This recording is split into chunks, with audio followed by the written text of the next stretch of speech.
kim ko'p yig'latadi desa, eng ko'p yig'latuvchilar farzandlar deyilgan. Agar o'sha farzandga ota-ona haqida to'liq ma'lumot berilib, ota-ona kimligi va dunyo va oxiratda ota-onangga muhtoj bo'lishligini tushuntirsin. Agar birorta bola balog'at yoshiga yetgan, bu degani 13, 14, 15 mi, qonunga 18 balog'at yoshi hisoblanadi. Shariatimizda 12, 9, 13, 14, 15 yosh. Xullas aqlini tanigan bola.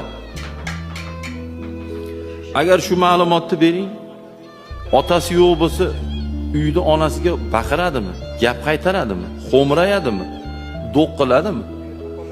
O ota borligida u muloyim ish bo'ladi.